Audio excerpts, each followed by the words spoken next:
Bapak Ibu yang dikasihi oleh Tuhan Yesus Kristus, banyak orang Kristen atau pemimpin Kristen, termasuk di dalamnya para hamba-hamba Tuhan, para pelayan-pelayan Tuhan, bahkan dosen-dosen teologi, guru-guru agama, bahkan pemimpin-pemimpin gereja sekalipun,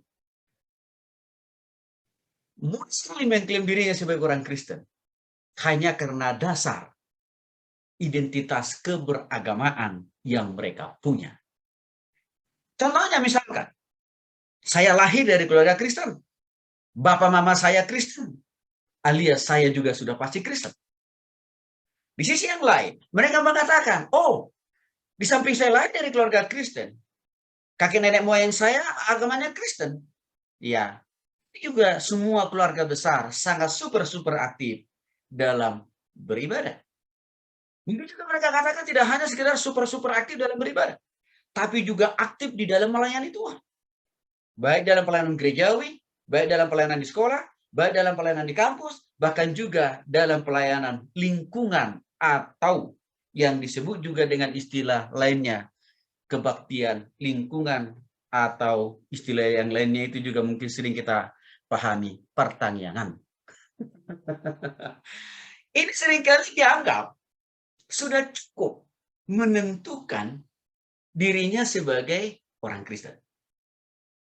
Saya dulunya memang berpikir seperti itu, Bapak, Ibu, dan saudaraku. Dengan semua aktivitas yang saya katakan tadi, saya merasa sudah cukup oke-oke lah jadi orang Kristen. Jadi aneh kalau hari-hari ini, pemikiran yang seperti saya alami dulu itu juga dipahami oleh banyak orang Kristen. Nah, di sisi lain, ada juga orang berpendapat, oh saya udah punya orang Kristen dong Pak Tony. Kan dosen agama Kristen. Kira-kira begitu ya. Belum lagi, saya juga dosen di sekolah teologi loh. Gitu ya, Bapak Ibu ya. Nah, mungkin yang lain mengatakan, oh pasti orang Kristen. Nah, kenapa? Orang saya guru sekolah minggu kok. Ya, dan bahkan ada sebagian orang Kristen yang mengklaim, saya pasti orang Kristen lah. Karena saya kan menjadi pengurus di sebuah persekutuan, di sekolah, di kampus, ataupun juga di lingkungan. Bahkan di sisi lain mungkin yakin dalam pelayanan gerejawi, mereka juga bisa mengklaim dirinya orang Kristen hanya sekedar karena dia sudah menjadi diaken. Hanya sekedar karena dia menjadi majelis. Hanya sekedar karena dia menjadi sintua. Hanya sekedar dia karena dia sudah menjadi ketua sinodi. Bahkan menjadi pendeta paling super senior di gerejanya. Atau mungkin di sisi lain, oh saya kan WL terbaik di gerejaku. Dan tidak ada WL yang terbaik di gerejaku selain daripada aku sendiri. Atau mungkin juga mereka yang terlibat dalam pelayanan sebagai singers, tim pemain musik, kolektan, kor demi kor, seringkali diklaim. Itu sudah pasti menandakan bahwa dirinya pasti orang Kristen. Tapi sayang, Bapak Ibu yang dikasih oleh Tuhan Yesus Kristus, semua identitas dan bahkan juga aktivitas kerohanian tadi sangat jauh dari pangkat. Maksudnya apa? Realitas kehidupan mereka justru dari hari Senin sampai dengan hari Sabtu tidak menunjukkan karakter Kristus. Tidak menunjukkan pola pikir Kristus.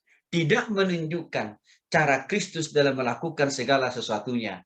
Termasuk juga di dalam melakukan usaha, pekerjaan, dan bisnis, dan bahkan juga yang studi juga tidak memakai nilai-nilai Kristiani.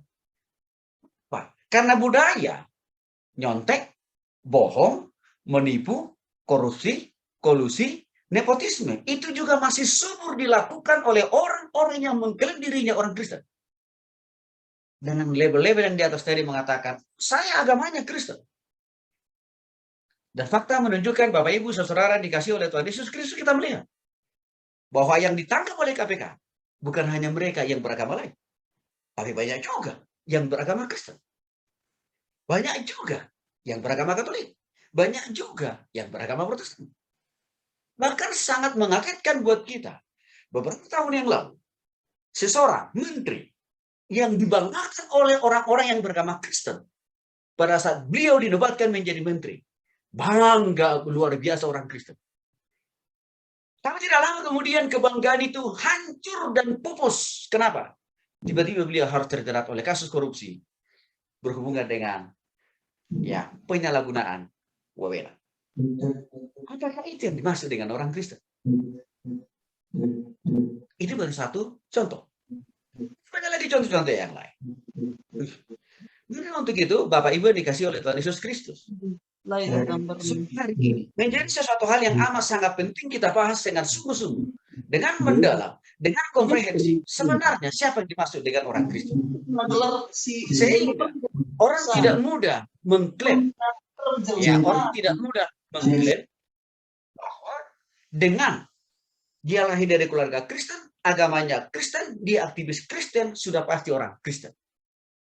Maka saya kira ini penting kita kupas tuntas pada sore hari ini, sehingga kita memahami di mana posisi kekristenan kita selama ini. Apakah sudah sesuai dengan kekristenan yang Tuhan catat di dalam Alkitab. Yang pertama, mari kita lihat dulu Bapak Ibu yang dikasih oleh Tuhan Yesus Kristus. Ya, ciri-ciri orang yang bukan Kristen menurut Alkitab, bukan menurut namanya Tony Hutausaid, bukan. Kalau menurut saya subjektif.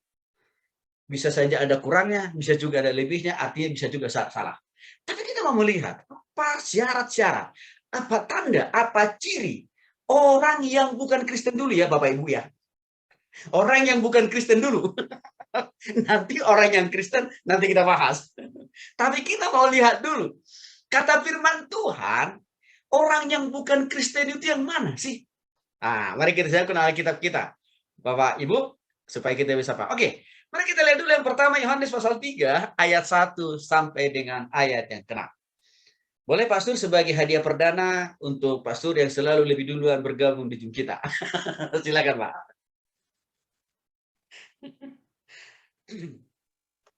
Yohanes pasal 3 ayat 1 sampai 6 ya. Ya.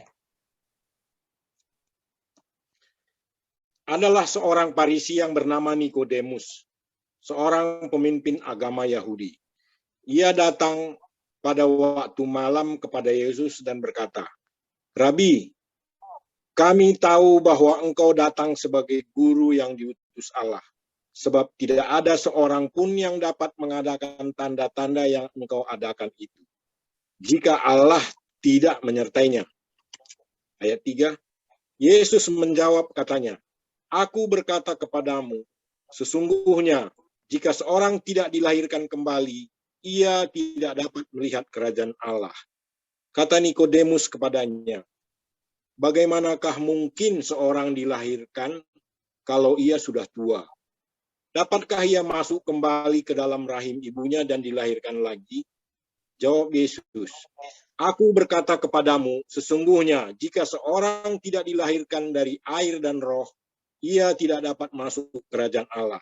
Ayat 6, apa yang dilahirkan dari daging adalah daging, dan apa yang dilahirkan dari roh adalah roh. Terima kasih, Pak.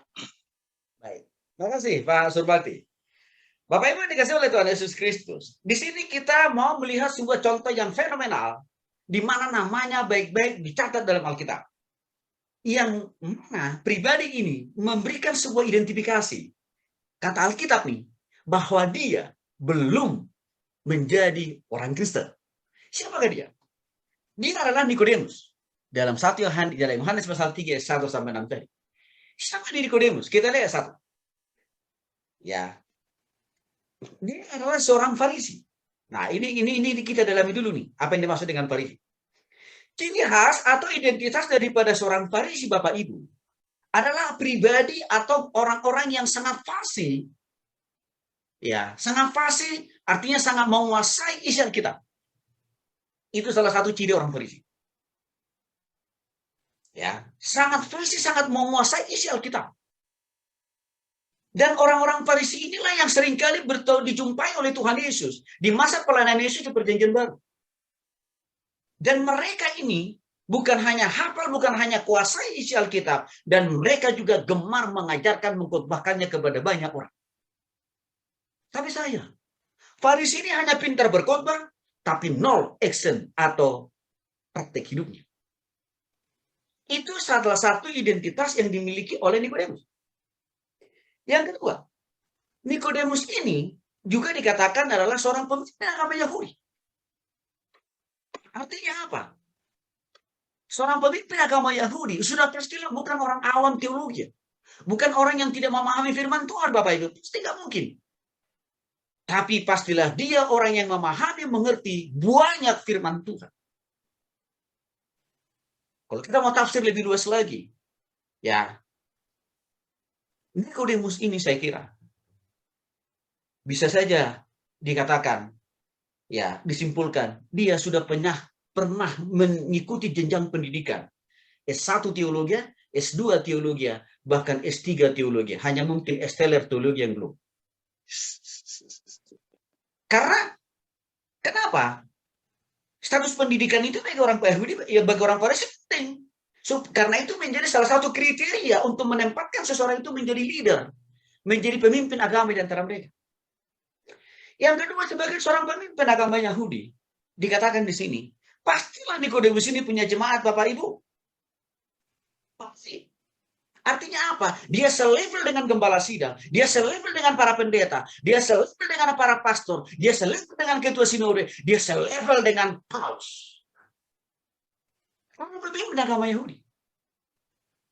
Yang keempat, tentang background daripada Nikodemus ini. Pastilah dia adalah orang yang sudah mengajar banyak jemaat. Berkhotbah kepada banyak umat, itu udah pasti, Bapak Ibu. Artinya jam terbang pengajarannya, jam terbang pelayanannya sangat luar biasa. Artinya kalau kita mau simpulkan, pasti dia adalah seorang dosen teologi yang luar biasa. Pastilah dia adalah seorang pengkhotbah yang luar biasa. Tapi Bapak Ibu yang dikasih oleh Tuhan Yesus Kristus, sayang demi sayang dan sayang sayangi. Waktu dia berjumpa dengan Tuhan Yesus pada waktu malam hari, dia katakan begini kepada Tuhan Yesus. Rabi itu artinya guru ya, dalam ayat 2. Kami tahu bahwa engkau datang sebagai guru yang diutus Allah, sebab tidak ada seorang pun yang dapat mengadakan tanda-tanda yang engkau adakan, itu jika Allah tidak menyertainya. Secara pemahaman teologis, Nikodemus tahu betul, secara pemahaman teologis ya, Nikodemus itu tahu betul, paham persis siapa itu Yesus. Dan untuk itu yang dikatakan oleh Nikodemus di sini. Kami tahu, luar biasa ini. Kami tahu, berarti artinya apa? Sebelum dia berjumpa dengan Yesus, dia sudah membaca siapa ini Yesus. Sejauh mana jam terbangnya Tuhan Yesus, dan sejauh mana Tuhan Yesus itu punya kuasa untuk melakukan, membuat sesuatu hal yang tidak ada menjadi ada. Secara pemahaman teologis, Nikodemus tahu banget tentang hal itu. Kan saya katakan tadi, dia adalah pemimpin agama Yahudi. Intinya pengenalan Nikodemus itu baru dari perspektif pemahaman secara pengetahuan. Dan terbukti pemahaman Nikodemus itu belum sampai kepada pemahaman personal, pemahaman di hati, belum sampai. Baru sampai di tataran pikiran dia. Kenapa? Karena Tuhan Yesus katakan demikian kepada Nikodemus di dalam ayat 3. Yesus menjawab katanya, aku berkata kepadamu, sesungguhnya jika seorang tidak dilahirkan kembali, ia tidak dapat melihat kerajaan Allah. Bapak Ibu dikasih oleh Tuhan Yesus Kristus, jawaban Tuhan Yesus atau respon Tuhan Yesus dalam ayat 3. Ya, setelah Tuhan Yesus mendengar apa yang dikatakan oleh Nikodemus dalam ayat yang kedua, memberikan semua indikasi bahwa masih ada yang belum dilakukan atau ada yang belum dialami atau ada yang belum dilalui oleh Nikodemus dalam hidupnya. Walaupun secara pengetahuan teologis dia tahu betul Yesus itu bukan orang biasa, juga tidak sama seperti dia, bahkan melebihi daripada dia. Begitu Tuhan Yesus katakan, sesungguhnya jika seorang tidak dilahirkan kembali, ia tidak dapat melihat kerajaan Allah. Artinya ada sesuatu hal yang belum dialami, yang belum terjadi dalam kehidupan daripada Nikodemus, yaitu apa? Belum dilahirkan kembali. Maksudnya belum dilahirkan kembali, belum dilahirkan secara rohani. Atau dalam istilah lain, belum sungguh-sungguh bertobat bahwa Yesus itu adalah sebagai Tuhan dan Juru Selamat baginya. Untuk itulah Tuhan Yesus katakan, ya, kalau engkau tidak dilahirkan kembali, engkau tidak dapat melihat kerajaan Allah. Mari kita lihat respon Nikodemus dalam ayat yang keempat. Tentang apa yang dikatakan Yesus dalam ayat yang kelima. Kata Nikodemus kepadanya, bagaimana mungkin seorang dilahirkan kalau ia sudah tua? Dapatkah ia masuk kembali ke dalam rahim ibunya dan dilahirkan lagi? Jawaban Nikodemus dalam ayat 4 sungguh mengagetkan. Karena jawaban di dalam 4 ini, Nikodemus justru tidak paham, tidak mengerti apa yang dimaksud oleh Yesus dalam ayat yang ketiga, pentingnya dilahirkan kembali. Nikodemus hanya berpikir arti daripada dilahirkan kembali itu secara jasmani, secara kedagingan. Untuk itulah Nikodemus katakan, bagaimana mungkin Tuhan aku bisa dilahirkan kembali? Aku sudah tua. Aku sudah lansia. Kira-kira itu yang disampaikan oleh Nikodemus pada waktu itu. Sekiranya aku bisa masuk kembali ke dalam rahim ibuku. Pertanyaannya Tuhan, saya masuk dari tempat yang mana? Mungkin juga si Nikodemus sedang mengatakan, bukankah Tuhan tidak tahu? Ibu yang melahirkanku saja dulu sudah meninggal kok di rumah sakit pada waktu saya sesar. Lalu saya mau masuk dari rahim ibu siapa? Itu kata Nikodemus. Bukankah dia masuk kembali ke dalam rahim ibunya dan dilahirkan lagi? Bapak Ibu yang dikasih oleh Tuhan Yesus Kristus, sangat disayangkan seorang Nikodemus yang memiliki pemahaman, pemikiran, gelar teologi yang amat dan sangat luar biasa itu. Tidak paham yang dimaksud oleh Tuhan Yesus pentingnya dilahirkan kembali. Tidak paham. Tuhan Yesus mengklarifikasi di dalam ayat 5 apa arti daripada dilahirkan kembali. Maka Yesus katakan, aku berkata kepadamu sesungguhnya jika seorang tidak dilahirkan dari air dan roh, ia tidak dapat masuk ke dalam kerajaan Allah. Ayat 5 memberikan sebuah penjelasan, penegasan kepada Nikodemus. Kalau engkau tidak mau dilahirkan kembali secara rohani, bukan secara jasmani, maka engkau tidak akan masuk surga. Di sini Tuhan Yesus menegaskan kepada Nikodemus, yang saya maksud engkau dilahirkan kembali, bukan dilahirkan secara daging, bukan dilahirkan secara jasmani. Itu adalah periode yang sudah lama berlalu dan itu tidak akan mungkin bisa terulang kembali. Tapi yang saya maksud dilahirkan kembali itu, kata Tuhan Yesus kepada Nikodemus, engkau harus dilahirkan secara rohani. Artinya apa itu? Sungguh-sungguh bertobat dan terima Yesus, percayai Yesus yang ada di hadapannya waktu itu adalah sebagai Tuhan dan Juru Selamat buat dia.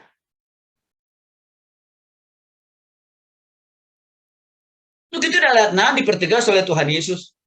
Apa yang dilahirkan dari daging adalah daging. Apa yang dilahirkan dari roh adalah roh. Dalam konteks ini Tuhan Yesus mempertegas kepada Nikodemus. Saya tidak minta engkau harus kembali ke dalam rahim ibumu. Karena saya sudah tahu ibumu sudah tiada. Juga saya sudah tahu engkau juga lahir ke dunia ini sesar. Maka bukan itu yang saya maksud engkau harus masuk ke dalam rahim ibumu. Bukan. Karena itu tidak mungkin. Itu sudah usahaku. Tapi yang saya maksud dilahirkan kembali adalah engkau harus sungguh-sungguh bertobat secara pribadi. Dan meyakini dan percaya aku dan menerima aku sebagai Tuhan dan Juru Selamat dalam hatimu. Ayat yang ketujuh lagi-lagi Tuhan Yesus ngegas memperjelas. Janganlah engkau heran, karena aku berkata kepadamu, kamu harus dilahirkan kembali. Kesimpulan yang pertama bisa kita ambil dari kisah Nikodemus yang ditanya dalam Yohanes pasal 3 ayat 1 sampai 16. Bapak Ibu yang dikasih oleh Tuhan Yesus. Orang yang beragama Kristen, orang yang beragama Protestan atau Katolik sekalipun Bapak Ibu, belum tentu dia sudah lahir baru. Belum tentu dia orang Kristen. Seorang yang punya gelar seperti saya, pendeta, doktor teologi, master teologi, dosen teologi, dosen agama Kristen pula. Kalau dia belum sungguh-sungguh bertobat terima Yesus dalam hatinya, belum tentu kata Alkitab dia orang Kristen.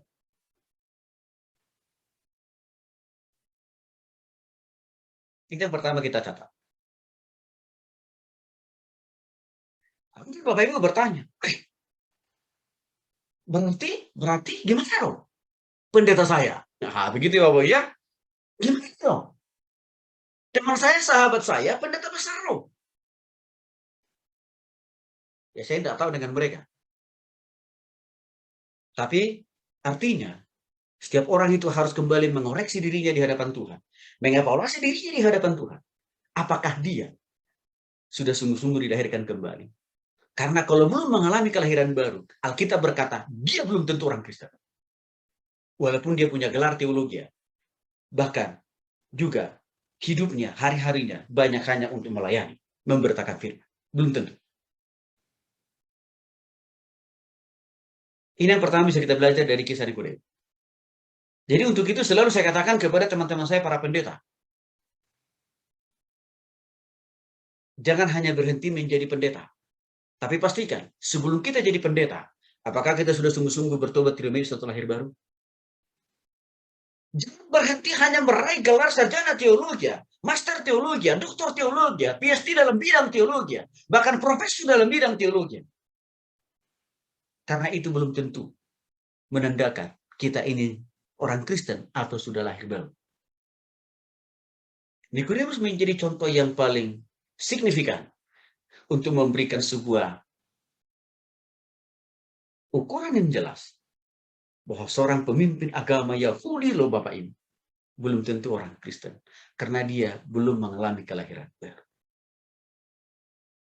Yang kedua, mari kita lihat Bapak Ibu, di dalam Matius pasal 26 ayat 14 sampai dengan ayat 16. Bu Novi bisa dibacakan buat kita ya, Bu. Matius pasal 26 ayat 14 sampai 16.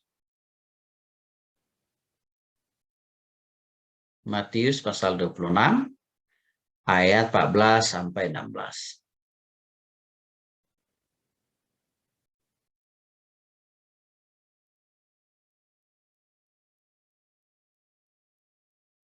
Baik, Bu Novi bisa dengar suara saya, Bu Novi?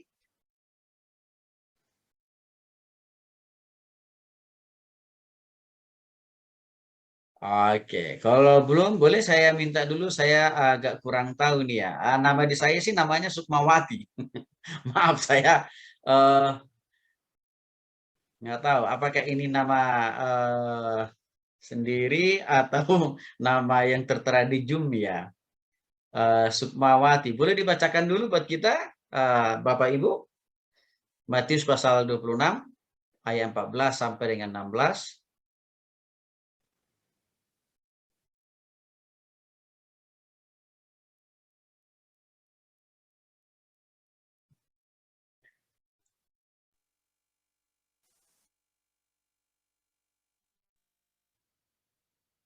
Oke, baik. Baik, saya bacakan aja dulu supaya waktu kita tidak banyak tersita.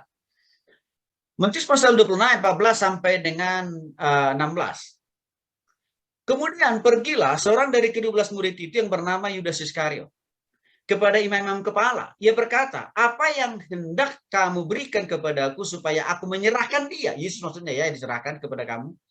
Mereka membayar 30 uang perak kepadanya, kepada Yudas nih. Dan mulai saat itu, ia mencari kesempatan yang baik untuk menyerahkan Yesus. Lalu saya langsung lanjut ke ayat 24. Di dalam ayat 24 dikatakan di sana demikian Bapak Ibu. Anak manusia memang akan pergi sesuai dengan yang tertulis tentang dia. Akan tetapi celakalah orang yang olehnya anak manusia itu diserahkan. Adalah lebih baik bagi orang itu sekiranya ia tidak dilahirkan. Mungkin dikasih oleh Tuhan Yesus Kristus, saya mau menjelaskan dulu Matius pasal 26 ayat 14 sampai 16. Matius pasal 26 14 sampai 16 di sini mencatat tentang niat, maksud, tujuan daripada Yudas. Yang tidak lain tidak bukan ya, dia mau mengkhianati Yesus. Dan kita lihat tadi, pengkhianatan dilakukan oleh Yudas itu terrealisasi. Dan dia hanya diiming-iming atau dikasih uang, ya, hanya sebanyak 30 uang perak. Ya. Dan akhirnya Yudas itu pun mengkhianati, menjual Yesus pada waktu itu. Nah, Bapak Ibu dikasih oleh Tuhan Yesus Kristus. Siapa Yudas? Yudas adalah salah satu murid ring satunya Tuhan Yesus. Salah satu murid yang notabene bagian dari ring satunya Yesus. Dan juga Yudas ini adalah orang yang dekat juga dengan Tuhan Yesus. Karena kenapa? Kemanapun Yesus pergi, Yudas selalu diikutsertakan. Misalkan, waktu Yesus memberikan makan 5.000 orang, Yudas juga hadir di sana. Waktu Yesus juga melakukan banyak mujizat di tempat-tempat yang lain, Yudas juga lihat itu. Bahkan Yudas juga sering makan bersama, minum bersama, dan hidup bersama dengan Yesus. Tapi Bapak Ibu dikasih oleh Tuhan Yesus Kristus. Justru orang yang dekat dengan Tuhan Yesus sekalipun Yudas sekalipun juga mengkhianati Yesus.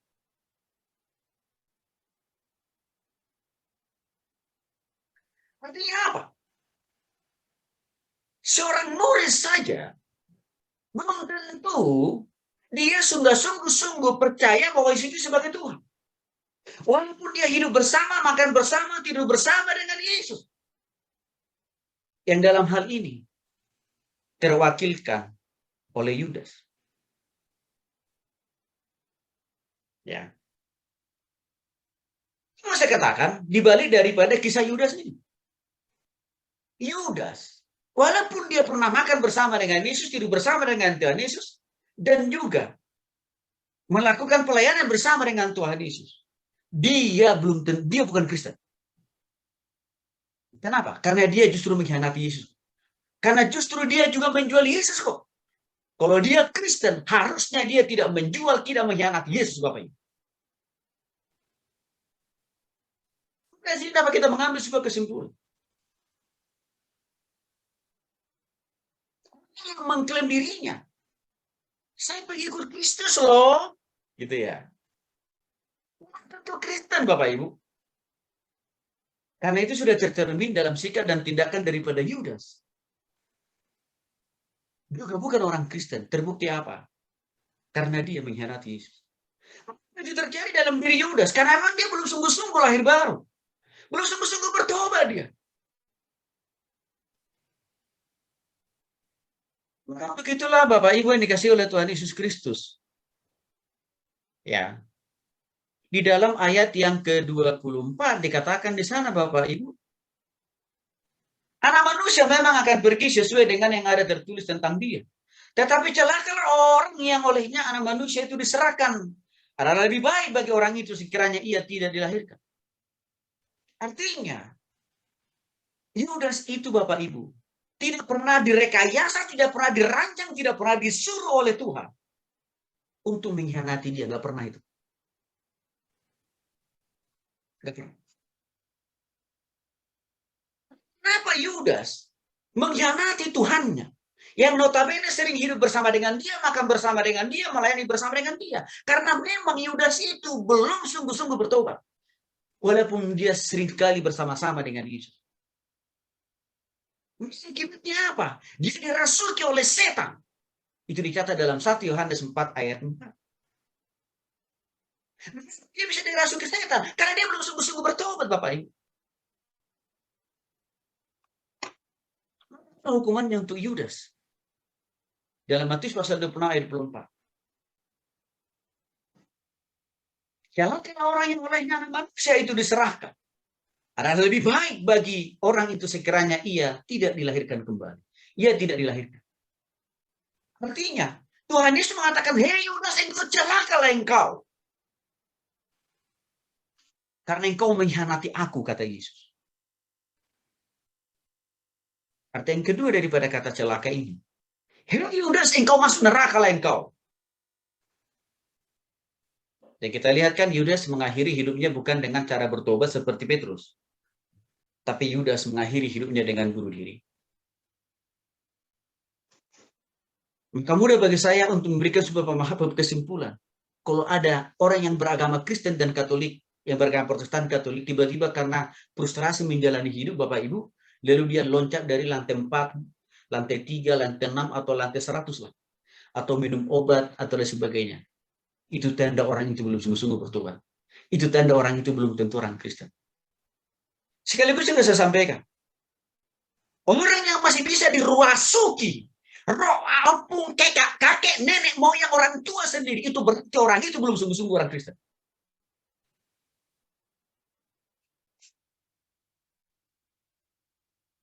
Itu belum tentu orang Kristen.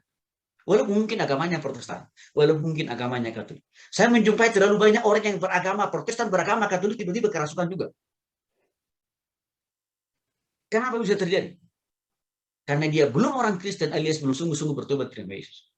Yang dialami oleh Yudas. Karena dia kerasukan oleh setan, maka setan memperalat dia untuk mengkhianati, bahkan menjual Yesus. Kesimpulan dari poin yang kedua ini, apa yang mau saya sampaikan kepada kita semuanya Bapak Ibu? Kalau kita hanya sekedar menjadi pemeluk agama Protestan atau agama Katolik, jangan terlalu naif, jangan terlalu berlebihan kebanggaannya. Karena itu belum tentu menandakan kita orang Kristen. Karena kenapa? Di sini saya sudah kasih pembandingnya, Yudas. Yang dekat dengan Tuhan Yesus pun bukan orang Kristen, walaupun pernah hidup bersama dengan Tuhan Yesus. Yang ketiga, ini masih kita diskusi tentang orang yang bukan Kristen. Please baca dulu Yakobus pasal 2 ayat 19.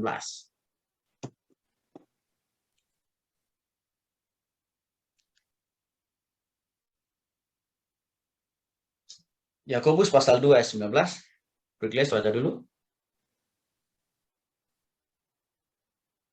Yakobus pasal 2 ayat yang 19, firman Tuhan, engkau percaya bahwa hanya ada satu Allah saja, itu baik. Tetapi setan-setan pun juga percaya akan hal itu dan mereka gemetar. Kasih oleh Tuhan Yesus Kristus. Hari-hari ini begitu mudah orang Kristen mengklaim, oh saya orang percaya. Dan dia anggap dengan klaim saya orang percaya, udah pasti dia orang Kristen. Udah pasti dia masuk surga. Oh. Karena Yakobus pasal 2:19 mengatakan di sana, engkau percaya bahwa hanya ada satu Allah saja. Itu baik kata setan nih. Tetapi setan pun juga percaya akan hal itu dan mereka gemetar. Bapak Ibu dikasih oleh Tuhan Yesus Kristus. Kadang-kadang saya lihat orang-orang Kristen di zaman hari ini lebih gagah berani mengklaim dirinya orang percaya dibanding daripada setan. Di sini sangat jelas sekali dikatakan, jangan terlalu mudah mengklaim saya orang percaya. Kalau itu yang kita lakukan, itu yang kita katakan, belum tentu itu mengidentifikasi, menandakan kita orang Kristen. Karena kenapa? Setan pun juga percaya akan hal itu. Bahkan setan itu bukan hanya sekedar percaya kepada Yesus, tapi juga takut loh, Bapak Ibu. Nah, kalau orang Kristen hari ini hanya sebatas percaya kan, tapi takut-takut sama Tuhan nggak ada. Buktinya hidup dalam dosa ngegas terus. Tapi kalau setan dua hal. Di samping dia percaya sama Yesus, tapi juga takutnya luar biasa sama Yesus. Tapi saya sampai saat ini belum ada satu ekor setan pun yang mau bertobat kepada Yesus. Maka kemudian hari ini kita harus bedakan arti kata percaya dengan juga arti kata bertobat terima Yesus. Harus dibedakan hari ini, jelas. Artinya apa? Kalau hanya kita mengklaim diri percaya Yesus, percaya kok. Kan dikatakan setan juga takut, gemetar. Masih ingat Bapak Ibu? Waktu Tuhan Yesus berhadapan dengan 1000 setan, legion yang dicatat oleh Injil Matius dan Markus. Yesus baru mendekati setan itu aja, udah langsung gemetar, ketakutan mereka. Nah, tapi di zaman ini, orang Kristen yang hidup dalam dosa nggak ada takut-takutnya sama Tuhan. Jadi artinya apa? Nisasi untuk mengatakan saya orang percaya, belum tentu orang Kristen menurut Alkitab.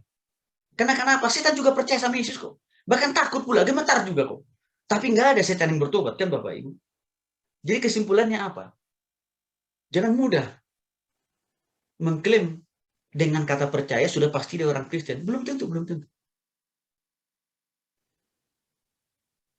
Dan saya kira hari-hari ini, dari dulu sampai sekarang, dan esok, orang Kristen itu banyak sekali kejebak dengan hanya istilah, oh saya percaya Tuhan, saya percaya Tuhan, saya percaya Tuhan.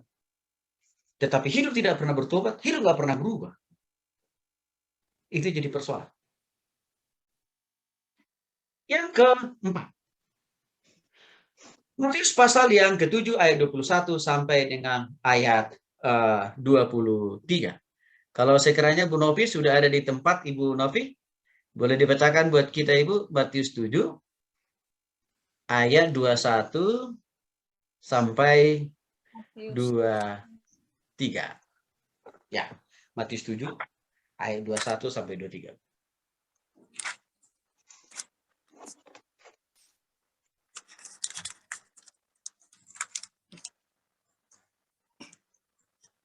Matius 7 ayat 21 sampai 23. Bukan setiap orang yang berseru kepadaku Tuhan, Tuhan. Sebentar. Bukan setiap orang yang berseru kepadaku Tuhan, Tuhan akan masuk ke dalam kerajaan sorga, melainkan dia yang melakukan kehendak Bapakku yang di sorga. Pada hari terakhir banyak orang akan berseru kepadaku, Tuhan, Tuhan, bukankah kami bernubuat demi namamu dan mengusir setan demi namamu dan mengadakan banyak mujizat demi namamu juga? Pada waktu itulah aku akan berterus terang kepada mereka dan berkata, aku tidak pernah mengenal kamu. Enyahlah daripadaku, kamu sekalian pembuat kejahatan. Baik. Ciri yang keempat, orang yang bukan Kristen menurut Alkitab nih, Bapak Ibu.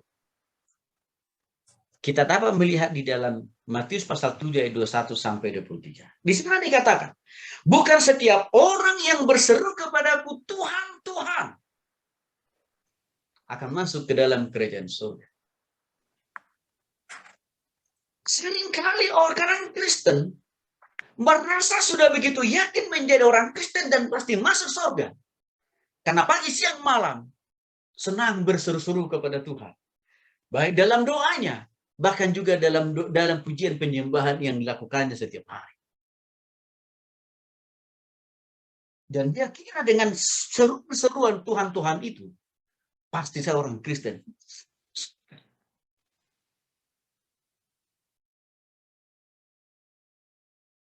Apalagi, Bapak Ibu, kita orang Kristen ini seringkali ketemu dengan siapapun, dimanapun, apalagi kalau kita baru dapat berkat, mudah mengatakan, puji Tuhan, haleluya, puji Tuhan, haleluya, puji Tuhan, haleluya. Hati-hati Bapak Ibu.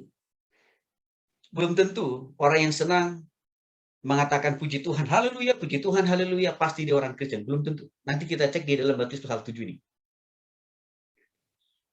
Di sana, belum tentu orang yang berseru-seru dengan memakai nama Tuhan itu pasti masuk surga. Oke. Nah, ayat 22. Pada hari terakhir banyak juga orang yang berseru kepada aku, Tuhan, Tuhan. Bukankah kami bernubuat demi namamu? Dan mengusir setan demi namamu? Dan mengadakan banyak mujizat demi namamu juga. Menarik ini, Bapak Ibu. Ayat 22 ini. Dia katakan, setiap orang yang berseru kepadaku Tuhan, Tuhan, artinya apa? Orang yang senang menyebut nama Tuhan pagi, siang, malam, turun angkot gitu ya, puji Tuhan, haleluya, puji Tuhan, haleluya, dapat berkat, puji Tuhan, haleluya. Belum tentu masuk surga. Juga. Orang yang senang memuji-muji nama Tuhan lewat pujian penyembahan, lewat kor. Setiap minggu, bahkan setiap hari mungkin. Belum tentu orang Kristen kata Alkitab. Bukan hanya itu saja. Orang yang mampu bernubuat, menyampaikan pesan Tuhan. Nah, apalagi hari-hari ini Bapak Ibu saya cek di YouTube. Banyak khotbah-khotbah nubuatan. Yang mengatakan, Tuhan Yesus akan datang di penghujung tahun 2022. Tuhan Yesus sudah kasih tahu ke saya, ya sebelum COVID, bahwa COVID itu akan datang. Hati-hati Bapak Ibu. Tidak semua nubuatan itu dari Tuhan. Tapi juga setan bisa memperintah manusia untuk menyampaikan nubuat omong kosong. Karena dikatakan di sini, orang yang bernubuat pun memakai nama Tuhan, Bapak Ibu, belum tentu dari Tuhan nubuatnya. Belum tentu dia orang Kristen. Bahkan orang yang mampu mengusir setan pakai nama Tuhan pula, bukan pakai nama Tony. Pakai nama Tuhan, Bapak Ibu. Juga belum tentu orang Kristen. Juga belum tentu masuk surga, belum tentu. Termasuk juga orang yang mengadakan banyak mujizat. Artinya apa? Didoakan orang itu sembuh. Didoakan usaha dan bisnisnya berkembang. Didoakan pelayanannya makin mantap. Dengan memakai nama Tuhan. Hati-hati Bapak Ibu, belum tentu loh ya. Orang yang berdoa itu orang Kristen. Walaupun kelihatannya ada hasil. Persoalan kekristenan kita hari-hari ini seringkali memukul kesuksesan, seringkali memukul penyertaan Tuhan. Berkat Tuhan itu hanya sebatas hasil. Padahal karya Tuhan itu, kehadiran Tuhan itu tidak bisa diukur hanya lewat hasil akhir, tapi juga harus dilihat melalui prosesnya. Kita lihat ayat 23. Apa jawaban Tuhan terhadap orang yang senang menyebut nama Tuhan, berseru kepada Tuhan, memuja-muji nama Tuhan, bernubuat dengan memakai nama Tuhan, mengusir setan pakai nama Tuhan, menyembuhkan orang yang sakit pakai nama Tuhan. Apa kata Tuhan terhadap semua itu? Kita lihat ayat 23. Pada waktu itulah aku akan berterus terang kepada mereka dan berkata, sama mereka. Orang-orang yang berseru menyebut nama Tuhan tadi. Orang-orang yang bernubuat demi nama Tuhan tadi. Orang-orang yang musuh setan pakai nama Tuhan juga. Orang-orang melakukan mujizat pakai nama Tuhan. Tuhan katakan di ayat 23. Aku akan berterus terang kepada mereka. Satu, Tuhan katakan kepada mereka, aku tidak pernah mengenal kamu. Bapak Ibu, sungguh kaget kan Bapak Ibu? Tiba-tiba Tuhan bilang, gua.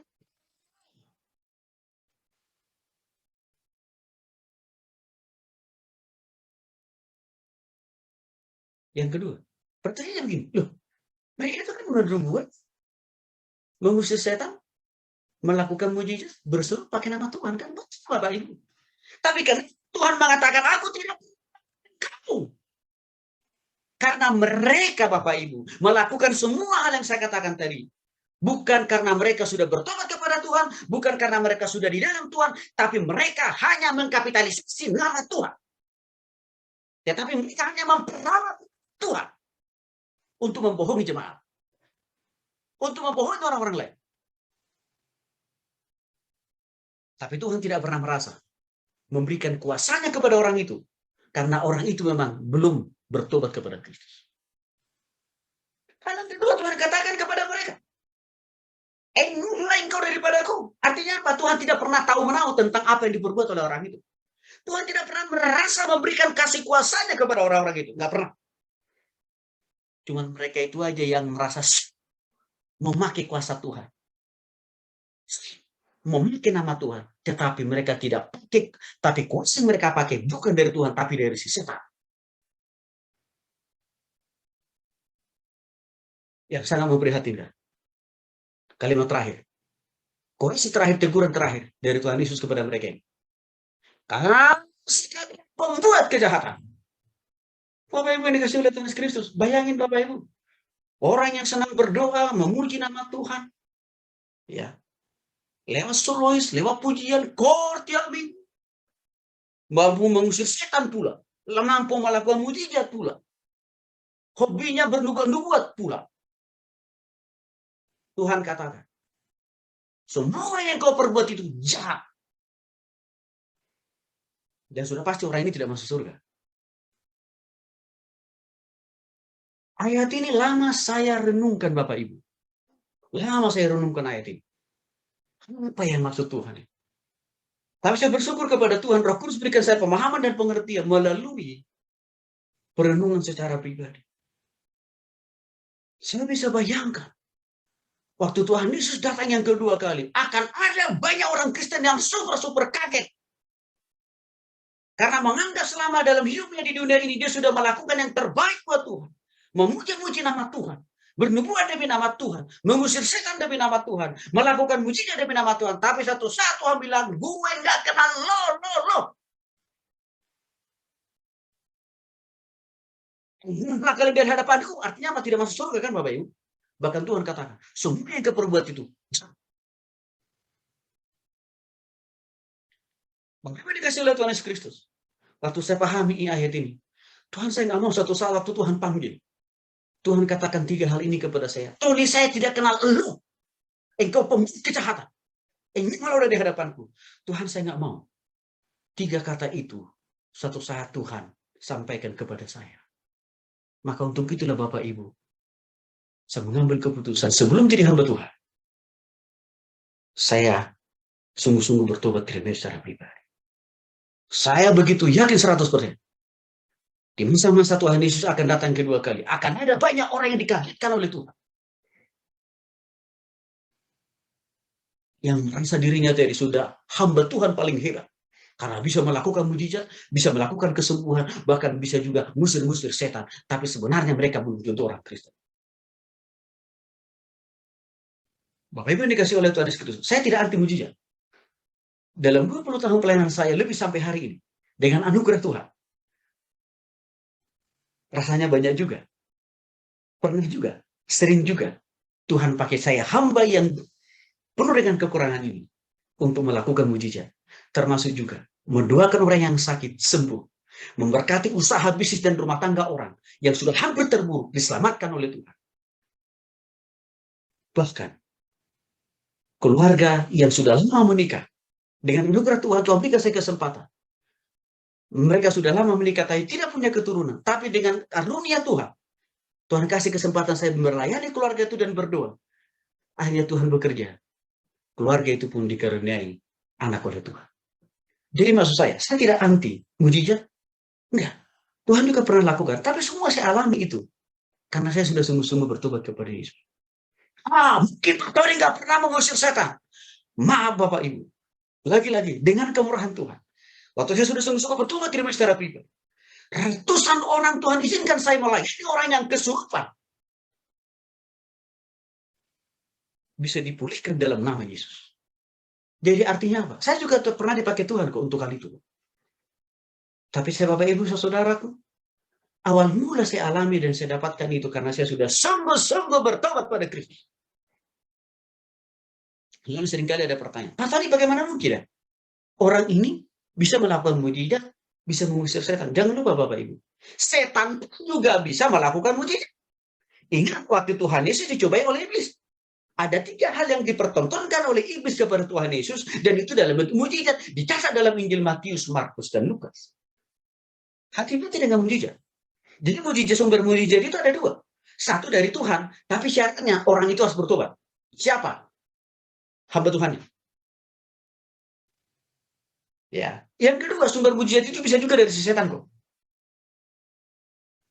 Lalu bagaimana dengan mengusir setan? Apakah saya sama setan bisa mengusir? Oh, bisa. Karena sama setan itu mereka ada kompetisi. Ada persaingan kok. Kalau di zaman sekarang ini, itulah yang sedang dilakukan oleh para dukun kan Bapak Ibu. Dilakukan oleh mereka. Nah, jadi kembali lagi ke Matius pasal 7 ayat 21 sampai 23 tadi. Bapak Ibu, mereka ini memang belum sungguh-sungguh bertobat. Belum menjadi orang Kristen. Tapi mereka memakai atau juga mengkapitalisasi nama Tuhan. Itu masalah. Dalam hal ini Bapak Ibu, saudara dikasih oleh Tuhan Yesus Kristus. Dalam pelayanan kita jangan terlalu mudah terkecoh. Hanya melihat misalkan kalau orang itu agamanya Protestan atau Katolik, jabatan di gereja hebat. Jangan langsung terkecoh Bapak Ibu. Jangan langsung menganggap, sudah pasti ini bertobat terima Yesus. Itu belum tentu. Maka untuk itu saya mau mendorong kita. Mari memberitakan Injil. Ya, jangan hanya melihat casing. Penampakan luar orang itu kelihatannya orang rohani. Belum tentu. Bisa saja penampakan luarnya rohani, tapi hatinya rohana kan Bapak Ibu.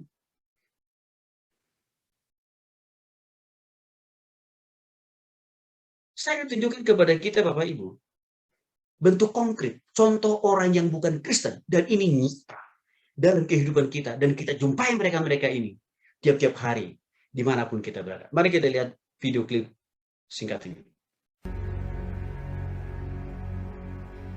May it be an evening star. Ini pasti bukan orang Kristen, walau agamanya Protestan dan Katolik. Tapi sama juga. Orang yang melakukan ini pasti bukan orang Kristen, walau agamanya.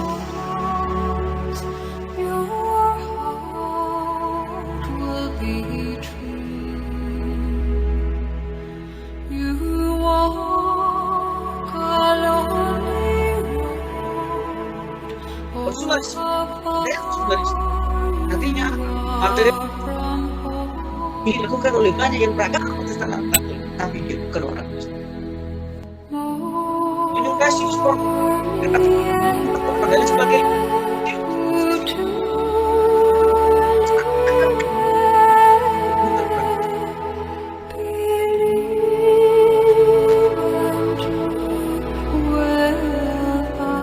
menjual dirinya kepada laki-laki Hitler, itu pasti bukan orang Kristen. Atau itu dikonsumsi atau terang, ini pasti bukan orang Kristen. Kalau agamanya mungkin Kristen atau kan.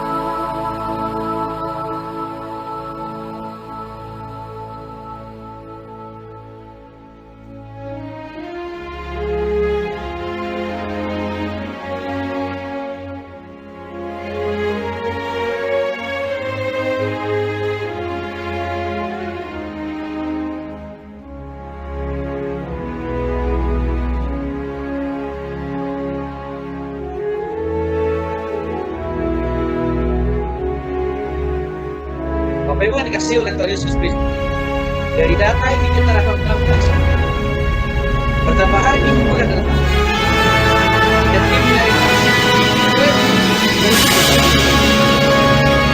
apakah itu dari pencurian, penyalahgunaan narkoba, perdagangan manusia, korupsi, kolusi, dan nepotisme.